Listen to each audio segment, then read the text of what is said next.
Hi, I'm Trinette Singleton. I became very acquainted with Robert Joffrey when I was a scholarship student at the school in 1963. And then in the fall of '64, he started inviting a few of us to join his company, which started rehearsals in January of '65. I must say, I have been involved in dance for my whole life, and I cannot imagine not being involved in dance.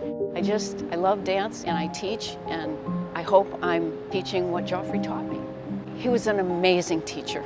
He could spot what was off-center in your body like that, and then just help you correct it. And he was energetic and inspiring and musical. He believed that classical ballet should be the center, not the circumference of your movement. So he expected us to be able to adapt to whatever choreographers he brought in. We had some modern, we had Glenn Tetley, we had Norman Walker. He brought in Lottie Gosseler, who was very into mime.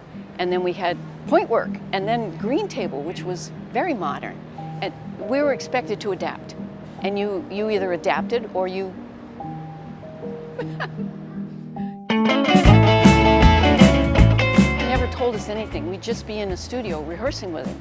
You know, dance steps, and try this, try that. And he was using recorded music from some of the pop groups at the time. And then we went on tour, and every time we had a chance, he would be rehearsing with us. When we were in Seattle, that's when we found out he had hired a rock band, Chrome Circus, that they were going to be live in the pit. And we were like, whoa, a rock band live in the pit, cool, we didn't know that. And he's like, shh, everything's secret.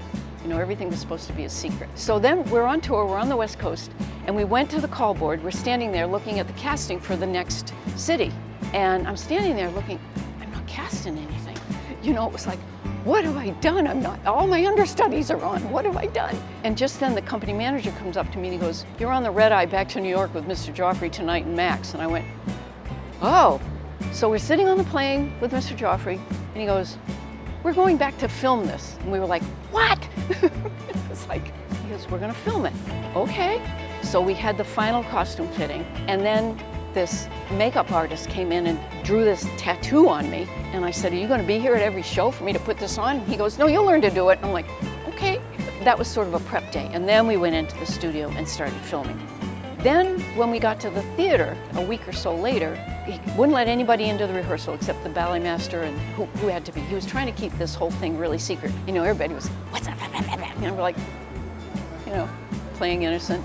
And at that point, I called my parents. They were in Massachusetts, and I said, you need to come down for the premiere of this. Oh, well, what is it? I said, I'm not telling you, but it's me and another guy, 30 minutes on stage. So then we found out not only was the film being projected behind us and the rock band was in the pit, the set moved, it undulated, we specifically had to be in certain spots during the choreography because all of a sudden, whang, that set would come and change, and if you were not in the right spot, you'd get hit. There were 3 or 4 cameras all showing behind us all this film stuff, you know, and then he finally told us, well, at the end, I go off stage right. He said, it's gonna lift up and Max is gonna walk out the stage door. It was just a big surprise. I mean, working with him choreographically was wonderful. And there's no counts to the music. And dancers are used to counting. And the rock band had this big clock in the pit. And because they knew at a certain timing they had to switch into the raga, and a certain timing they had to switch into a song. And we had certain cues knowing in the choreography that where we needed to be when it was hard. Max and I were so nervous opening night. We were nervous for Mr. Joffrey because if it was a bomb, we would have felt terrible. And he had said to us, we don't know how the audience is going to take this. This is way out there. So we were kind of nervous for him because he had put so much time and effort into it. And then the curtain went down, and I'm standing there just off the stage, and it was dead silence. I mean, dead silence. And I'm going, oh, it was a bomb. And then the audience just erupted. And we walked out, and it was a standing ovation. And we were like, oh, okay. We were just shocked, you know. And my mother was really shocked.